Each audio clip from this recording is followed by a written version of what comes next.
My pleasure to introduce a speaker that I've been looking forward to hearing for the last 2 years. Kind of put it off, but he's been able to keep the schedule for us.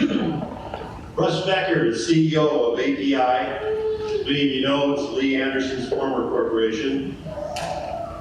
Since our next 2 awards are recognizing both individuals and organizations that are deeply engaged with the community, Russ will share his thoughts about the role of companies as corporate citizens. Let me share Russ's bio. Russ, you can take your time coming up. Russ Becker is the Chief Executive Officer and President of API Group, one of the largest providers of specialty services in North America and the largest provider of life safety services in the world. Russ's continued commitment to overall excellence has inspired API Group to create a culture of leadership by building an exceptional learning and development program, a highly selective leader development program, and an award-winning veterans hiring program. After graduation from Michigan Technological University with his Bachelor and Master of Science degrees in civil engineering, Russ began his career as a field engineer with Cherney Contracting. He moved on to become a project manager for Ryan Companies during the construction of the Greenfield Recycled Paper Mill project for Liberty Paper. Upon completion of this project, he joined API's group subsidiary, the J-Mark Company in Duluth, Minnesota. He started as manager of construction and was named president in 1998. Where he served until joining API Group as president in 2002. He previously served as a member of Dunwoody Institute's Board of Trustees. He is the former chair of the Children's Hospitals and Clinics of Minnesota Board of Directors and Children's Hospitals and Clinics of Minnesota Foundation Board of Directors.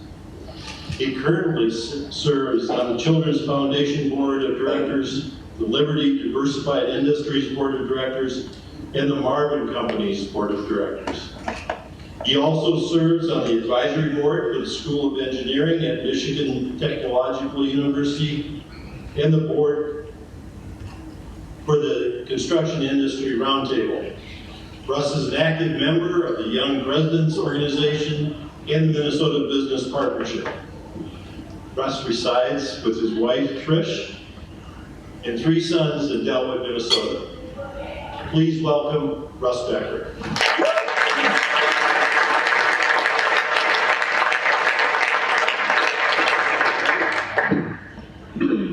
As we start to talk about business's role in philanthropy, there was way too many board mentions in my bio. So, anyways, good evening, and thank you so much for having me here tonight. Carl, congrats on an absolutely great track record. That was impressive. So,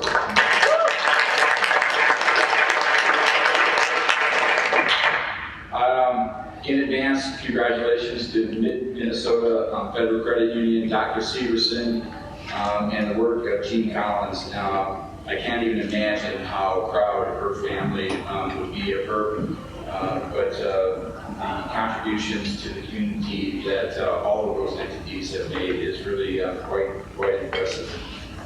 My thanks to Bob Sweeney. Bob's been on me for a couple of years about coming up and talking and speaking about API's role in philanthropy and business's role in philanthropy, and so I'm appreciative of Bob and our relationship, and I thank you very much for having me here tonight. I also thank the the foundation for giving me this opportunity to speak to this group. The saying that it takes a village, it takes a village, and it takes all aspects of a village to support a community and to help a community be successful. And I've been especially impressed and as I listened tonight to the work that so many individuals have brought forward to make this successful. And what you're doing is is really impressive, and what you're doing is really important to our communities, especially as we go through some of the times that we're currently facing. And so, to me, I was, you know, it just struck me that what you're doing is really cool and really special and really unique, and something that needs to continue to happen. When Bob asked me to speak, my brain immediately went to, you know, I've served at ABI Group now for 20 plus years, and 18 of those years were under the majority ownership of Lee and Penny Anderson.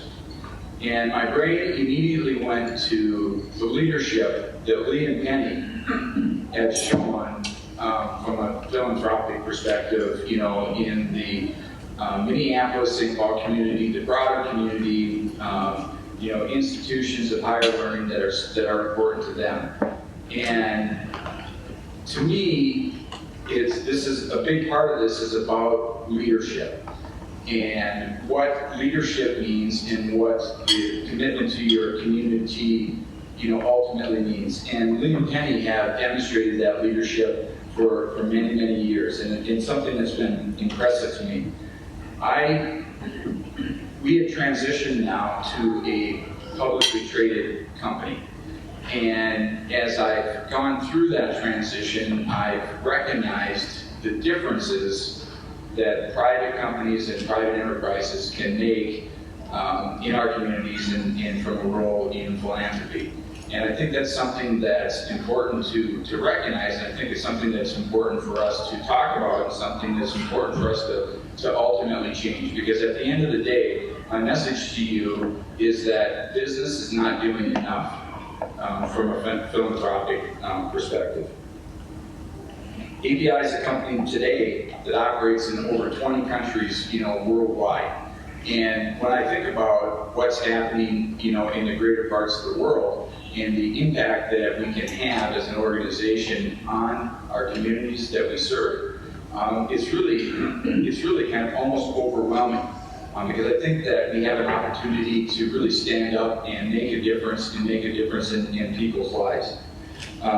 The company, we recently acquired a company by the name of Chubb, which is based in London. And I was disappointed. We put a fundraising effort in place inside of Chubb to try to raise $50,000 to provide support and services to the war in Ukraine, to the individuals and the people of the Ukraine. And we had 13,000 employees in that business.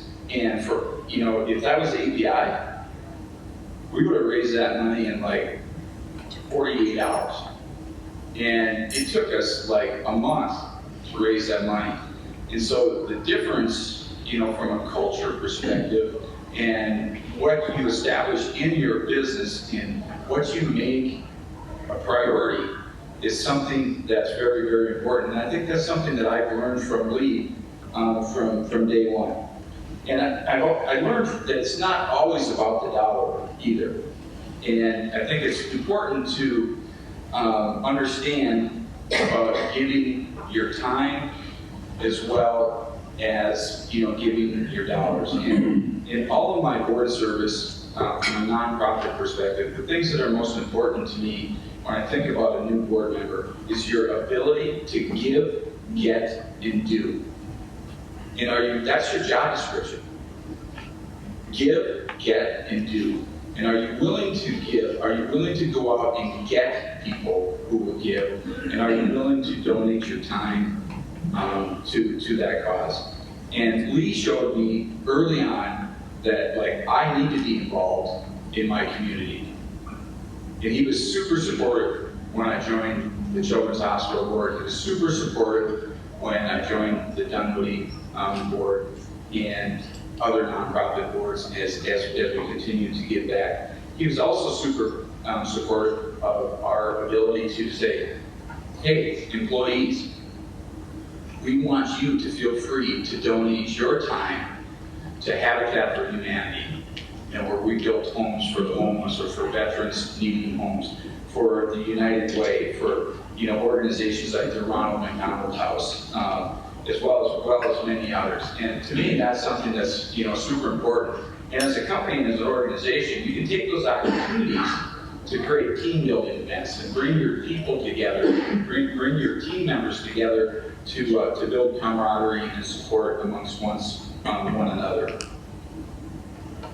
At API, we focus on the following areas: veterans and veterans' mental health, education, many different layers of education, whether it was high school education, whether it was institutions like Dunwoody, vocational institutions that were supportive of the industry that we serve, secondary education. I mean, very supportive of education. Homelessness, healthcare, especially children's healthcare, as well as many others. We had, I can't even tell you how many of our customers. I think we bought a table for every event that happens in the Minneapolis marketplace every single year, because our different customers and our colleagues are interested in different charities. But it's something that's super important. My wife and I, Trish, were super involved with Children's of Minnesota. Lee and Penny stepped up to the plate, and they allowed the company to continue to support the mission of Children's Hospital from a philanthropic perspective. But like I said earlier, business needs to do more. And business needs to take ownership in the communities that we serve. Corporate giving consists of only about 4% of total giving. 4% of total giving. Of course, business does help to create wealth, and that wealth does ultimately lead to philanthropic giving. But today, in today's world, corporate giving is only 4% of all philanthropy. Companies continue to align their giving priorities in accordance to their business and community needs. And this predominantly includes workforce development and social injustice initiatives. And it's one of the areas that's actually somewhat unique. You think we need to create more alignment and more focus in where we're channeling our dollars. And there's so many, I can't even tell you how many people come to talk to us about, could you give us $10,000 for workforce development? Could you give us $25,000 for workforce development? Whereas if we could channel our energy and channel our efforts and come together as a philanthropic community, the difference that we could make would be monumental in my perspective. I have to turn my page sideways because my wife added a note for me. And business needs to take ownership within the communities, not a political stance, but a philanthropic stance. And I think that that's fundamentally a very strong statement, and I think it's something that is fundamentally true, because as a community, we have to figure out how we're going to make a difference and how we're going to drive a different result in what we're trying to do. The pandemic has also driven giving to really be more centered on the closeness of home, which is not necessarily a bad thing. Only 35% of support from a philanthropic perspective during the course of the pandemic went outside of the individual communities where businesses were served. Less than 15% of philanthropic support went overseas, which is a fundamental change over the course of the last 10 years. And the impacts of giving on a local basis are much more readily, you can see them much more readily. I think that's something that's attractive to the business community as they look at what where they're going to channel their giving. There are many generous companies, both public and private, in addition to Lee and Penny Anderson. I'm fortunate to serve on the board of Liberty Diversified Industries. We actually had a board meeting that I left early for today to get up here. The Fitterman family owns the company. They give 5% of their profits every single year to the Fitterman Family Foundation to give back to the community. There's many companies like that. I think back, I think about guys and individuals, Doug Baker from Ecolab, an amazing pillar of our community. Richard Davis from US Bank, Pat Ryan from Ryan Companies, a mix of public and private companies. And I mean, I could keep on going on, but there's two things that make those individuals and those companies, I think, unique in what they're doing. And is number one, is like they care. They care about the communities that they serve, they care about the people in their communities, and they're tremendous leaders. And I'm fortunate, because that's how I look at Lee Anderson.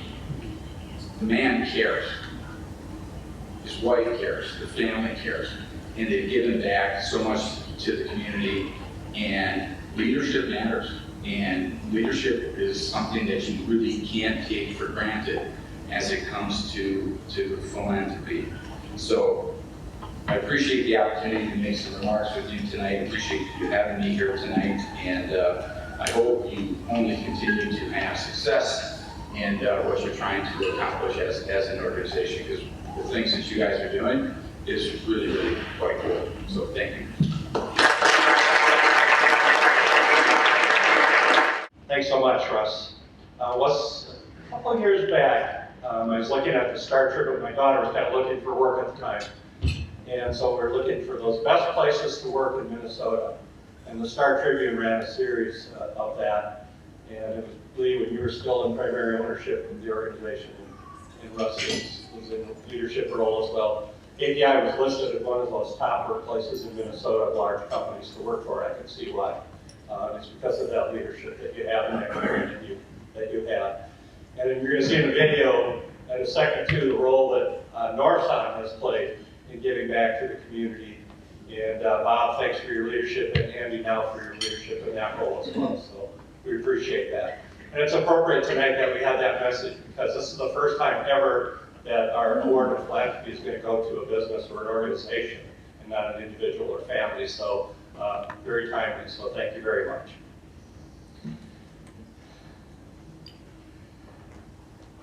Okay, our foundation is truly our community's foundation, all of us.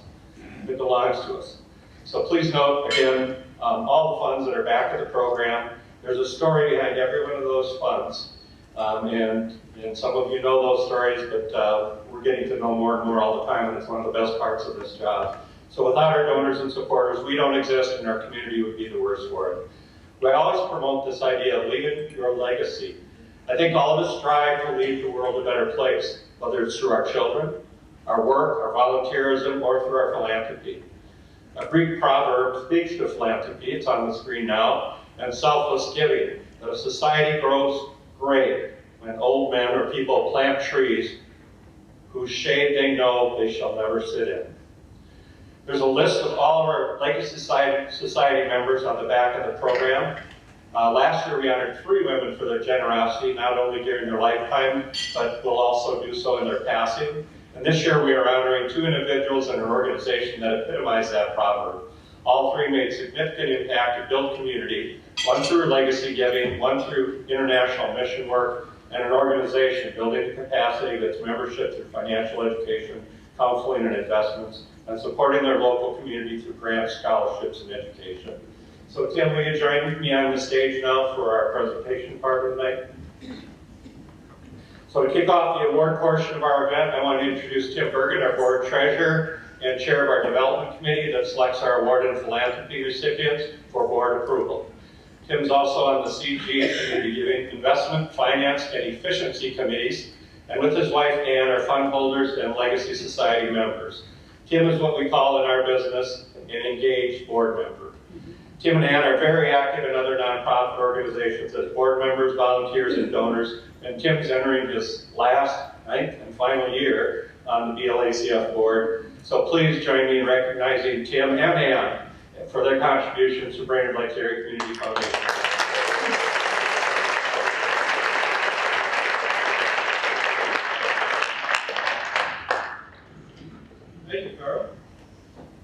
Tonight is one of my favorite evenings of the year. Before we recognize and honor 3 great examples of philanthropy in our community, I have a request for all of you. Our 6-member committee would encourage each and every one of you to look for examples of philanthropy in our community. Bring them to our attention such that we can recognize in future years. Our community is a much better place as a result, and we would love to share these. The Legacy Hero Award, which we started last year when we honored Billy Gertson and Leanne Anderson, was given to someone who, through a bequest to charitable organizations and causes, continues to change lives and their community after they're gone from this earth. This year we are recognizing Gene Collins. Let's watch this video about Gene and her community involvement and generosity. Thanks to First Baptist Church for sponsoring the video, and Dan Higsted of Easy Street Productions for producing.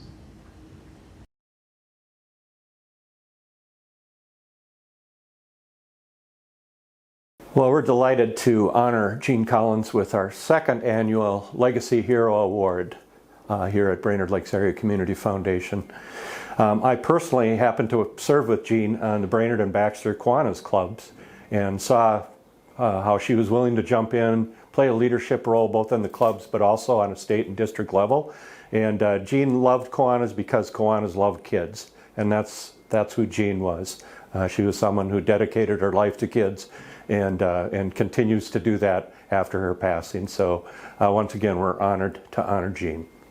Gene grew up in a little town called Winter, South Dakota, which is south central South Dakota, and grew up on a ranch. And so she had some pretty strong roots. And she came out of that with a great work ethic, and she also was a quilt maker. She made quilts. Her house was full of them, besides having a room full of material. So she was a very talented woman. Her favorite game to play was Quirkle, which I'd never heard of, and I still haven't played it. But she would invite people over constantly to play Quirkle, and she had company all the time because she was friends with everybody. For years, Gene Collins attended our Lakes Area Music Festival performances, and she was a consistent donor over the years, typically donating about $100 to $200 to support our programs. So it was a huge surprise when we got the notice that she had left a portion of her IRA to us, designated to our organization when she passed away a few months ago. Her gift is the largest individual gift our organization has ever received, and that generosity has enabled our organization to make financial decisions based on the long-term investment in our mission, rather than being focused solely on our immediate needs, which is so often the case for small rural nonprofits. But I think Gene's story is the perfect example of the impact you can make in our community for decades to come by planning your legacy today.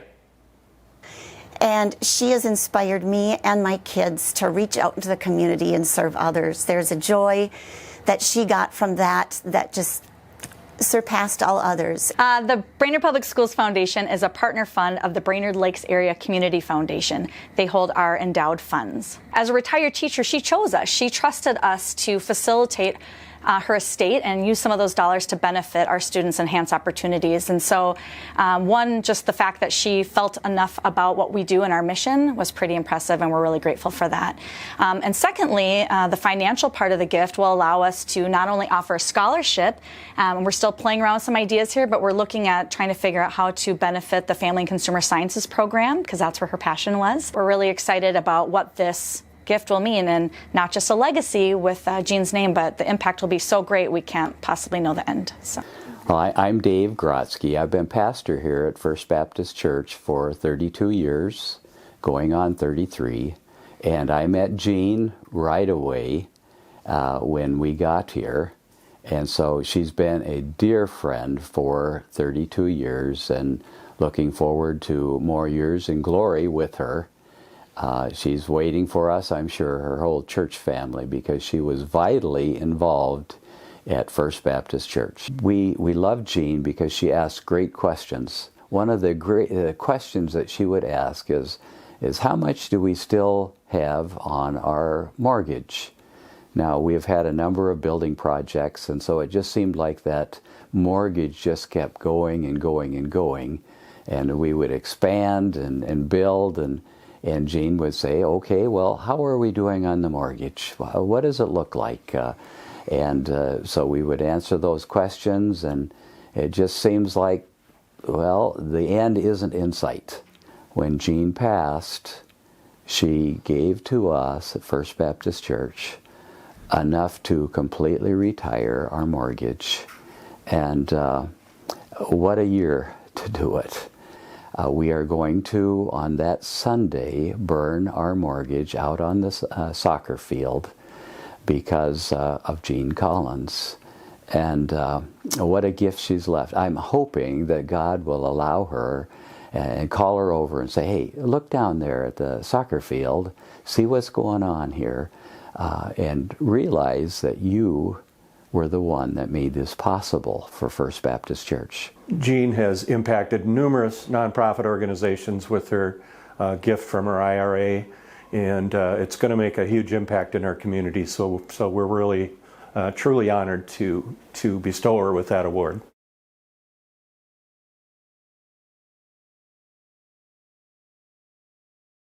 We're only aware of 4 recipients of Jean's legacy gift, though we know there were 9 or 10. Her financial advisor was true to the end to not divulge too much from Jean. So, but we want to honor generous people like Jean who are changing lives and communities for the better. Pastor Grotsky and Heather Larson from First Baptist, will you please come up to receive the award on her behalf for display at First Baptist Church, so her legacy lives on there.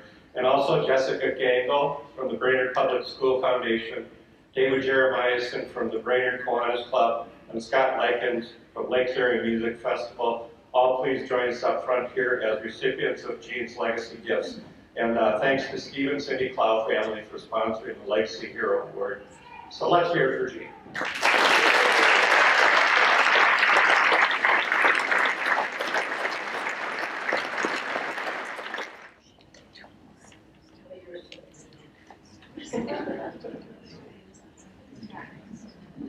Thank you.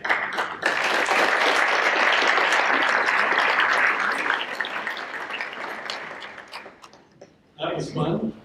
In discussing nominees for our award in philanthropy, one of the candidates we considered was deeply involved in both volunteering and philanthropy in one of the poorest countries in the world, Haiti.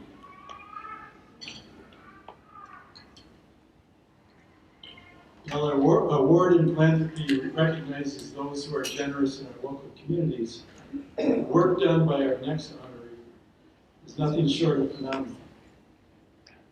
He inspired us to create a new award, a Global Humanitarian Award.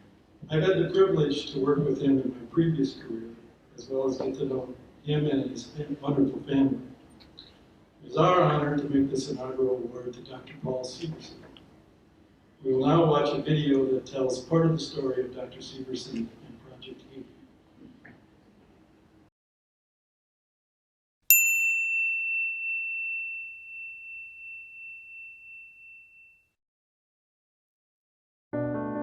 We have to have the courage to go to them. They need us to be there. I remember asking him, why did he choose Haiti? Why Haiti of anywhere in the world? And he said, because it's the poorest, it needs the most help. And that alone was so inspiring, I thought. So much courage. You know, usually people want to ease into things sometimes, but no, he wanted to start with the people that needed it the most. The medical care there is so behind the curve just due to the utter poverty of the country that what he's been able to accomplish has been a truly remarkable thing. I'm very proud of him for that. Missionary medicine was always my goal from a young age. And I heard about this surgeon who was a Haitian surgeon, the first fellow of the American College of Surgeons from that country. And he had returned to the country in 1983 from America in order to help serve his people there. And he was the only doctor, not the only surgeon, the only doctor serving a population of about 170,000 at that time. We were not prepared for that kind of poverty. We worked very hard doing lots and lots of cases. We had to bring down all of our own medicines, equipment, everything had to be shipped down. We flew down on an old DC-3 from 1946. After we completed a week of work there, we were so busy that we really didn't have much time to learn about the Haitian culture, to get around and see things. But we knew one thing, we would never be the same. We also knew that we wanted to come back. And that next year we decided we got to open this up to more people than just a few doctors and nurses. I mean, these people need everything. They need places to live, they need food, they need education. We need infrastructure in this hospital. We don't have a place to stay. We have to be able to fly into this airport, not spend a whole day going across roads and fording streams. So that's when we started to invite other people. Now, since that time, in the foundation of Project Haiti, which is 1991, we've invited many, many people from all walks of life, starting with carpenters, going through all the tradespeople, electricians, plumbers, etc., and doctors from all walks of life, dentists, youth teams to educate. The list is pretty much endless. We're over 800 volunteers now, this many years later. Patty Nelson, who was my mentor, she started going with Dr. Severson from the get-go. And so she really included her whole town. I mean, they would, raise funds to donate to ship goods.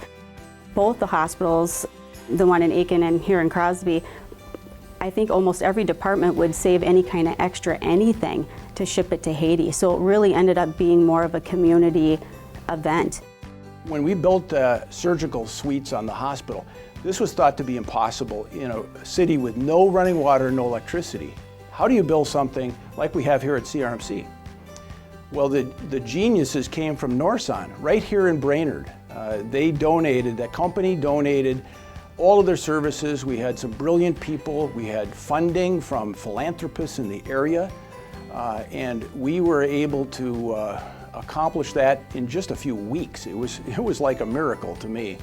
It goes beyond just the medical care and the infrastructure that he set up. Mainly the contribution has been that of education. Spent a lot of time lecturing and arranging lectures and arranging teaching situations for physicians in Haiti to learn how to do some of these advanced techniques that we take for granted here, but seem like science fiction to them. Our primary mission is to elevate the capacity and the capability of the Haitian surgical community in doing laparoscopic surgery for general and GYN surgical procedures. So it's really investing in the next generation of Haitian surgeon. Honestly, he's done so many things for this community, for the community in Haiti and Pignon. I mean, he really has, and for the country, he's taught many surgeons how to perform laparoscopic surgery to make their communities and their country a better place and to provide better care for people. The hope is that there's more and more people who want to help and join us in the effort to lift up those who are less fortunate. And that's where I think the real hope is, because in a way, we save each other. When you look at the town of Pignon, Haiti, it's easy to point at a building and say, yeah, Dr. Severson spearheaded and Project Haiti was behind everything that made that hospital happen. But beyond just the physical pieces, you look at the people, the relationships, the impact we've had due to his vision and leadership to be able to implement and have this training program for 26 years to invest in the professional lives of these Haitian surgeons and getting the equipment necessary so that they can take what we've done to teach them and then actually implement that in their country. Project Haiti really has got so much integrity, like 100% of the Project Haiti funds go to actual Haitians. It's been a remarkable thing to watch. And the results have been outstanding. When we first discussed this award, Paul was the first person that came to mind, and we couldn't have found a more worthy recipient. On behalf of the Brainerd Lakes Area Community Foundation, we are delighted to honor Dr. Paul Severson with our first ever Global Humanitarian Award. I've always been trying to work myself out of a job down there, but I don't think I'm done yet. They're still pretty poor. I think they still need our help. We've progressed in America. We have to share that progression.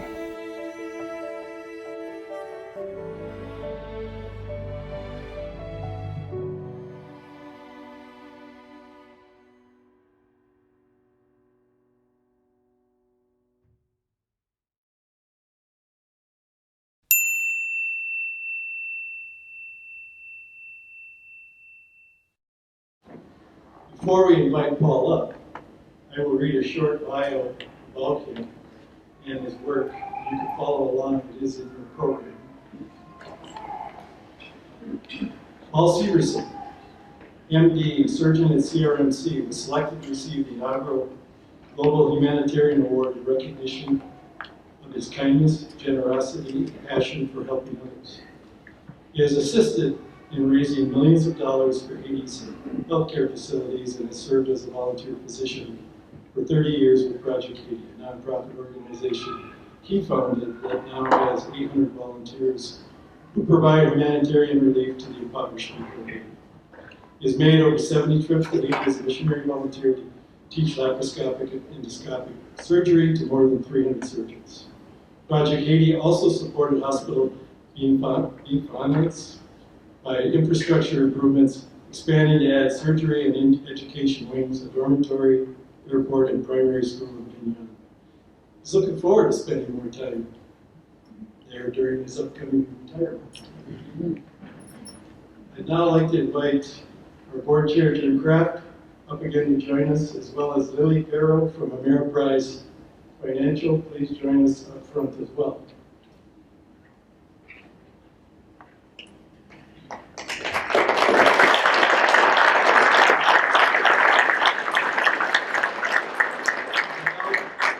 Dr. Paul Severson, would you please come forward to receive our first ever BLACF Global Humanitarian Award.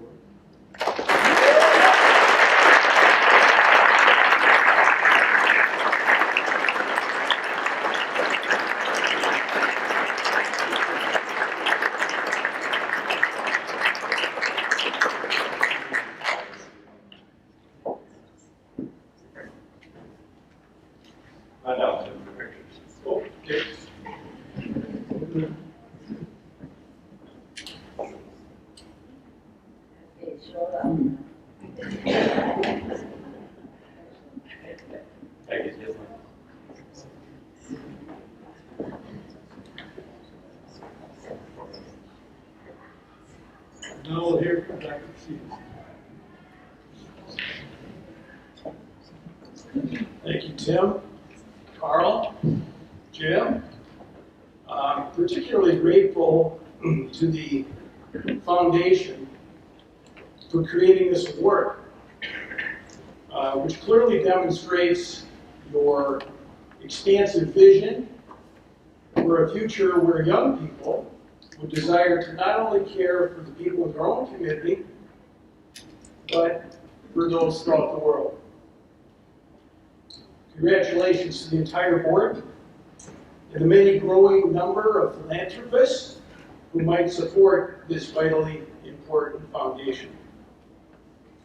I want to just say a few words of thanks to the people in my life that have made this possible for me to stand before you tonight. Next to the good God himself, my beautiful wife Teresa is worthy of all praise. She sacrificed so much to encourage me in this labor of love. My wonderful children, who gave up their father to the world throughout their entire childhood and well into their adult life, sacrificing so much to allow me to do what I've done. And I feel bad for them, but they seem to have survived okay. And here tonight, they look pretty good to me, and they've been pretty successful. So that's not my credit, it's actually Teresa's. So anyway, they're almost all here tonight. My son, Dr. Eric Severson, his wife Rachel, my daughter Kristen and her husband, Dr. Sean Fleming, my son Mark, and his spouse Mallory. And I've got my first married granddaughter, Monica, here with her new husband, Michael, who is working right now as an intern with Clifton Larson Allen. How about that? So thank you, kids, for being here. All right, the only one that couldn't make it, we'd have more kids, but they live in Ohio, they couldn't make it, so Dave and Leah couldn't be here tonight. So I'd like to share this award with all of the Project 80 volunteers. It's not me. You know, I'm like a spoke in a wheel. The wheel can't turn unless there's a lot of spokes. So all of those volunteers, I'm so grateful for. But most importantly, I'd like to recognize posthumously the incredible contributions of our original co-founder and Project 80 coordinator, nurse coordinator Patty Nelson, who was mentioned in the video. There's no way that without her tireless work, her organizational skills, and her amazing leadership that we could have accomplished anything of what we ended up doing. She was the heart and soul of the organization for so long. I also would like to share this with my board, the Project 80 board, now people from all over the country, represented tonight by Ron Vitalis, my dear friend, who flew in for this. Thank you, Ron. Ron has been with me for every trip in the last 26 years, and I won't go to Haiti without him. And he pretty much has taken over for Patty after her retirement and then sad death. And he's running the show right now. So Ron, thank you very much. Right there.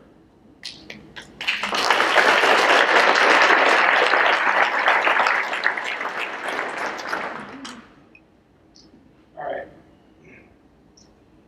As far as the many volunteers, how do you summarize 800 people who have given their time over more than 30 years now?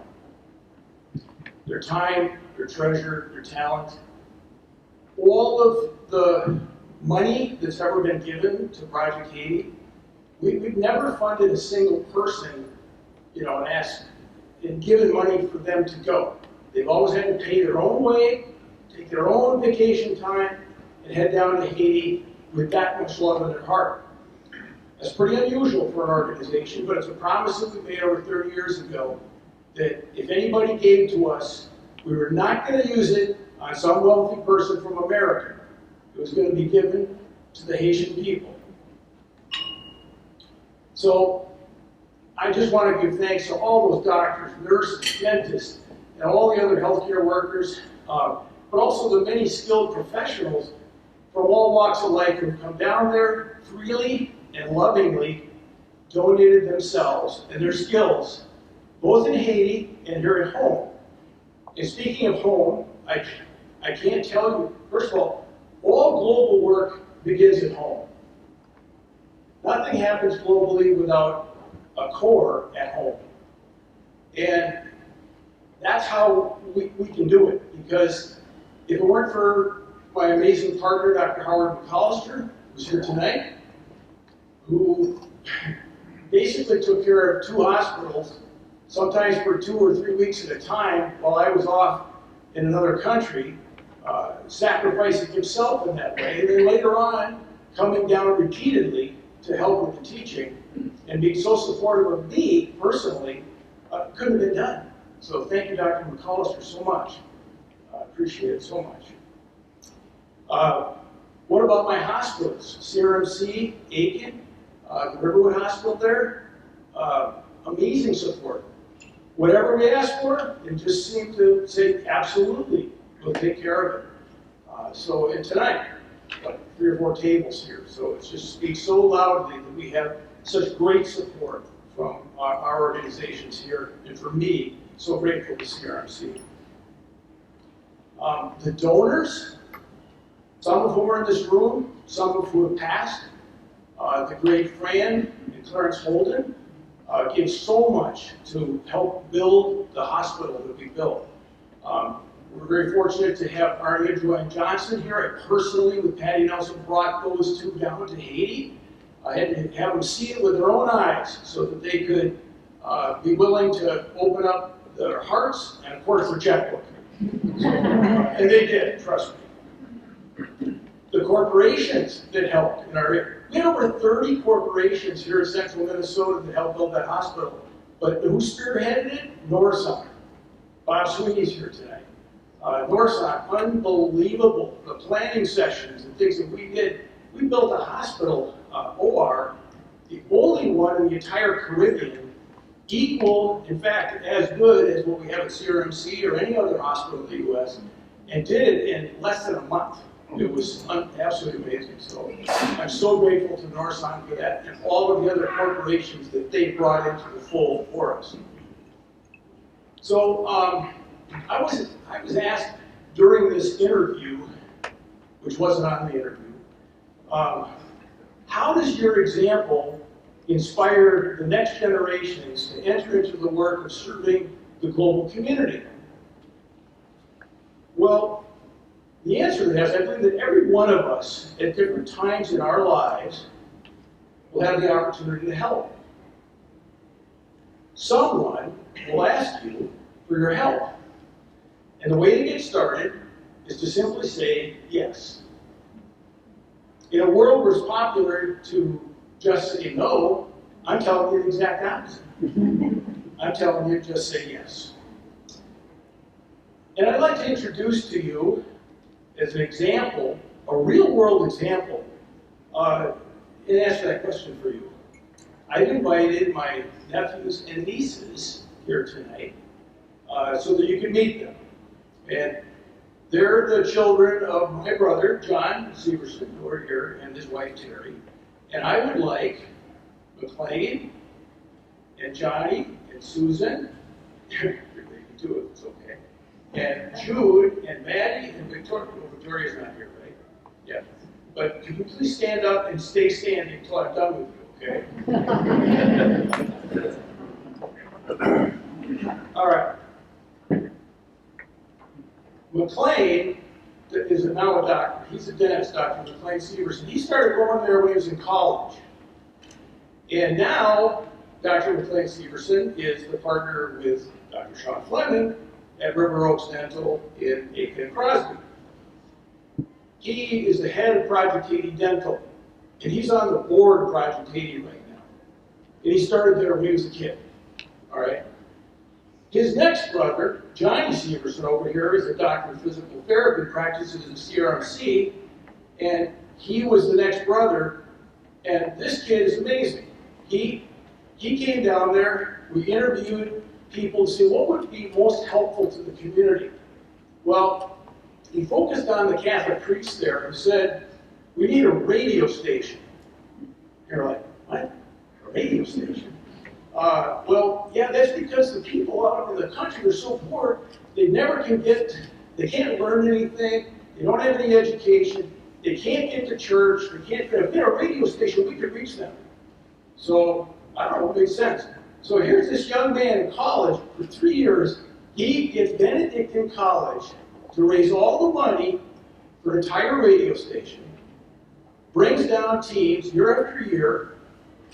Susan goes with him. She'd been in Africa before. Now they're married. Look, she's holding her baby. That's beautiful. So these two go down there, and we got a radio station. The radio station now reaches 1 million people in north central plateau of Haiti. They can hear educational programming, how to take care of their animals, how to take care of their sick kids, and spiritual direction that they never had before. All because of a young college man. Okay. And he trains his next brother, Colton, who's not here now. He's an architect and he's busy, so he's not here. But the next kid comes along and he goes along for 2 or 3 years and leads more teams to Haiti. And now those kids build a grade school. Yeah, they built a primary school. We didn't put any money into this. They raised the money. Well, I kind of showed them a little bit how to fundraise. But When they went to Benedictine, they raised it from the other kids there. They went to their churches. They gave speeches and talks and everything. And pretty soon, they had enough money to build a primary school. Then the next brother comes along, Jude. There's Jude. There. Jude, he's down there for 3 more years. So for a whole decade, that's how long it takes to build a school in Haiti. That family changed the lives, not only of the kids that were there, but for the next generation of kids. So the answer to the question is, look at this family. Victoria went down, that's the other daughter, she's not here either. Maddie came down as a photojournalist for the last dental team, and I'm so proud of them. So please, my friends, recognize the next generation.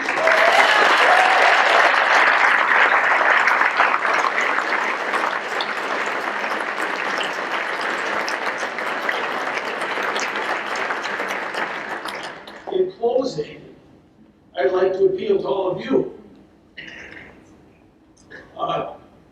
All of you present here to continue to open your generous hearts. You wouldn't be here if they weren't generous. Please say yes when you're asked to fill a need. And in the words of St. Mother Teresa of Calcutta, do something beautiful for God. Thank you.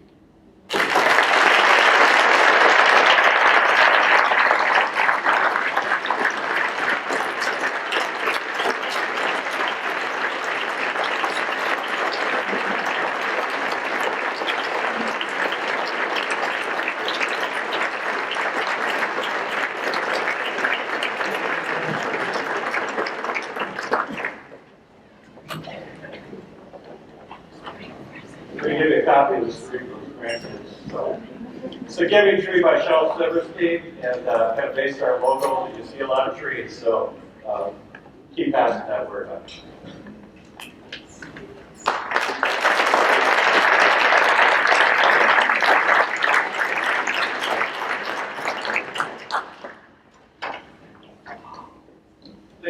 Thank you, Paul and family.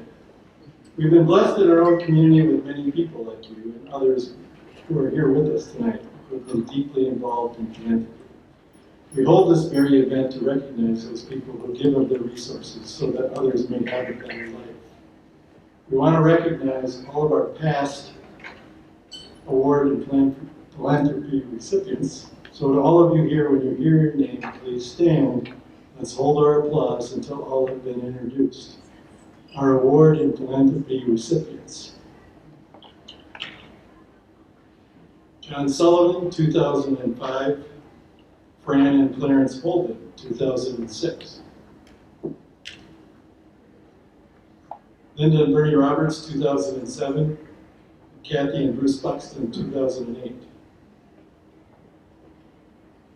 Arnie and Joanne Johnson, 2009. The Cope family, 2010. Avis and Rod Converse, and Teresa and Kevin Close, 2011. Kevin Thiesing, 2012. Lynn and Paul Hunt, 2013. Lee and Penny Anderson, 2015. Jim and Linnea Anderson, 2016. Stuart Mills Jr., 2007. The Rutger family, 2018. Dutch and Irma Cragen, 2019. And Virginia and Kenneth Merrill, 2021. Thank you for your selfless giving and service to our community. We are all indebted to you. Please join me in thanking them all.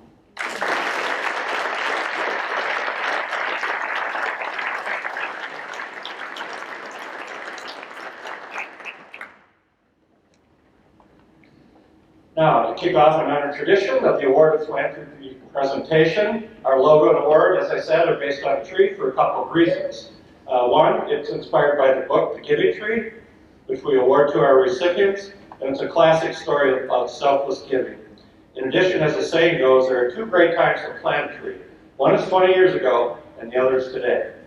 We encourage you all to plant your legacy tree. As Winston Churchill said, we make a living by what we get, but we make a life by what we give. That describes perfectly why we're here tonight and our 2022 Award in Philanthropy recipients. Now it is time to recognize for the first time an organization, one that has been very active in what we call quiet philanthropy, planting trees, if you will, and helping make our community a better place. The BLACF Award in Philanthropy is sponsored this year by Crowing Power. The BLACF Award in Philanthropy recognizes the efforts of an individual, family, or organization that has contributed significantly to the field of philanthropy in the region, either through philanthropy, profit gifts, volunteerism, or both. Listen to this year's recipient story, which is also shared in the program. Jim is coming.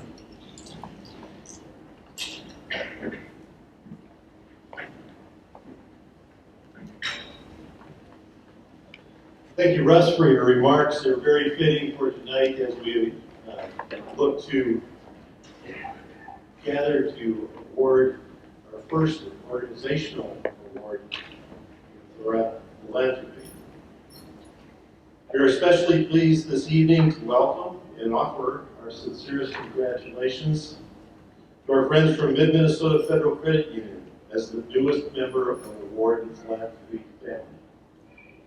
We'll now show a video in a tribute.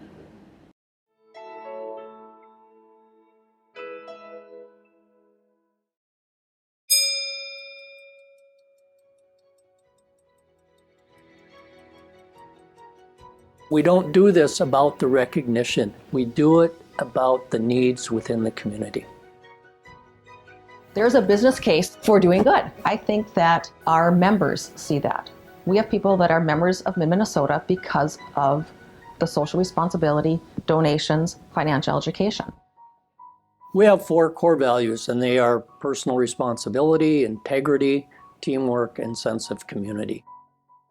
We know that since we are a member-owned cooperative, the best way we can represent our members is by being active within our communities, whether that's in philanthropy, whether that's in time, talent, but being there to help support our communities and the organizations that are served. Research shows that finances are the number one stressor of everybody. So if we can make our communities more resilient financially, right, our communities grow. People can give back more. They can give more time. They can give more energy. Their mental health is better if their finances are better. We see it all the time. Mid-Minnesota does that specifically through financial education. It's been a mission of ours. We are in 11 different school districts. We go into businesses, colleges, camps, and teach things that they can take with them in and out of high school. She teaches a class we call Money Smarts. The topics that they cover along this 18-week course include renting an apartment or a house, credit cards, loans, etc. Things students need to adult in this world. She makes things very clear to students, but also while she's connecting with them. She shares personal stories so that they are able to kind of connect the dots with these topics that she's covering. We appreciate it so much because when resources are tight in a school district, Mid-Minnesota does this at no cost to us. So if it's not Jill that's coming in to do the class each week, she sets up guest speakers in different areas of expertise so that the students get a wide variety of different experiences, but again, at no charge to the school or the district. Finances are really stressful, and a lot of these kids are coming from households that are in poverty, that money is stressful, and that's not talked about. It's okay to talk about it. It's not just financial education, right? It's self-esteem building. When these kids leave and they feel better about themselves, they're educated, they take control. These are real life skills. Our mission calls for us to provide the products and resources to improve financial well-being. And a lot of times people will think of that as competitive interest rates on deposits or loan rates, But more importantly to us, it's about providing financial education, because we know if we can provide that education at a young age, we can help people not make the wrong financial decisions. And by improving that knowledge that they have with that, we know that that's going to not only benefit our membership, but it's benefiting our communities. The very basis of our financial philanthropy within our communities is that we donate $1 for each member through our grant program and $1 through our social responsibility for each member. And this is something that was developed long before I arrived at the credit union. It's been a long-standing process that the board has recognized of giving back to the communities that we serve. People come to us. They know that Mid-Minnesota can help, and we see that a lot. I think that Mid-Minnesota invests in their employees so their employees can invest in their communities. They care so much about our communities and our members, and we really encourage them to be engaged in their communities, give them time to be able to go out and volunteer. They're everywhere. They're volunteering and they are giving back. It's not just about only serving our members, but it's serving our communities, because we know in the long run that what benefits the community benefits our members. Our mission at the foundation is to engage people, connect resources, and build community. And the work that Mid-Minnesota Federal Credit Union does epitomizes that mission statement by building the capacity of people, and in doing so, building a stronger community. If you really want to make an impact on the community, take a look around you to see where you can help. Whether that's in dollars or whether that's in time or talent that you have within your organization, but get involved in order to be part of the community.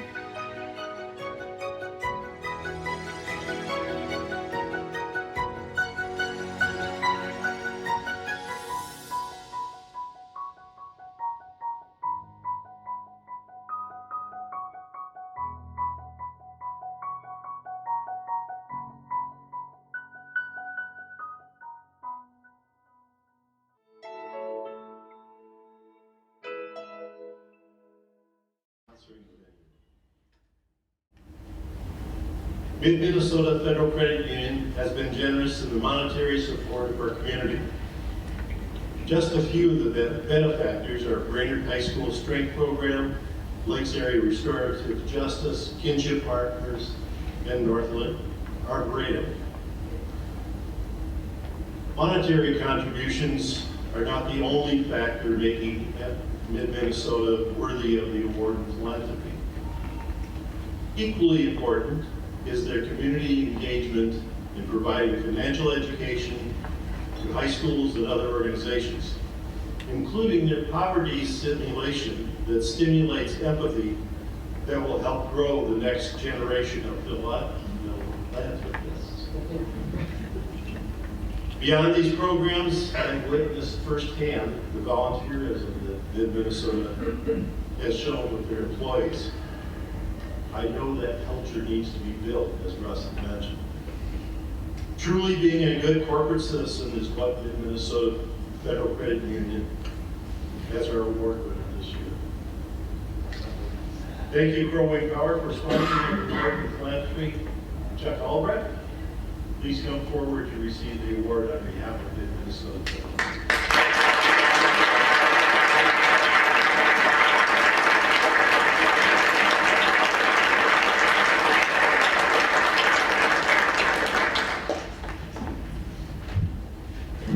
On behalf of the Brainerd Lakes Area Community Foundation, Board of Directors, staff, and all of community giving, we present the 2022 BLACF Award in Philanthropy to Mid-Minnesota Federal Credit Union.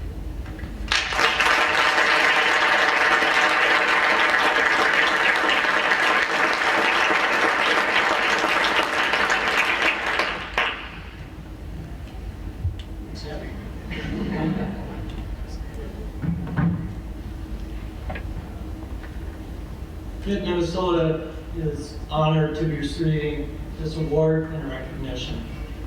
Thank you to the Brainerd Lakes Area Community Foundation. The credit union has had a long history of supporting our community. financially and through service. I'm thankful for the 53,000 member owners and board of directors for determining that community matters and empowering us to make an impact. Many years ago, our board started allocating the $1 per member for the grant program and $1 for the social responsibility program. And through these allocations, we were able to allow to be active in supporting a number of organizations that bring important services to our community. Every day, we're guided by our mission to improve our members' financial well-being. And we carry out those activities to support that mission through our 4 core values of sense of community, personal responsibility, integrity, and teamwork. We do this not for personal gain or accolade, but for the betterment of our members and the community.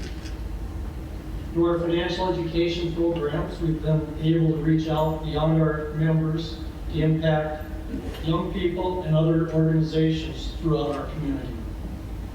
Our staff are active in many organizations, giving their time to further support the communities. The credit union's philosophy of people helping people embraces the concept of supporting our communities. We know if our community is economically vibrant and provides opportunities to its residents, our member owners, along with residents of the community, prosper. When we think about sense of community, we want to be part of something bigger than ourselves. And by participating with others through our time, our talent, and treasure, and supporting organizations and initiatives, we're able to feel that sense of community. We know by doing this, we best represent our membership. There's a number of local projects that will be requesting support over the next few years in our area. Projects that will have long-lasting effects on our community, both economically and quality of life. I encourage you to support those projects, and if you have questions regarding philanthropy or giving, please reach out to Carl or Terry. Again, thank you, the Brainerd Lakes Area Community Foundation, for this recognition. We are truly honored. Thank you.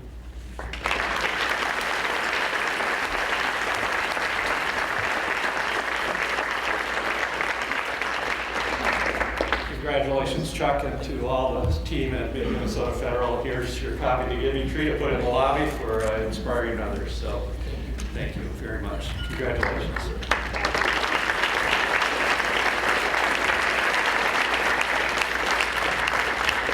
A beautiful award is made by Greg Rosenberg of Shining Light Studios. So we appreciate his talent, and Casey for your work in production of the videos. So. After the program, will representatives of Minnesota Federal Credit Union come up for photos, as well as Dr. Severson and your family. So we'll be taking several photos of you for capturing the moment. So thank you. Jim?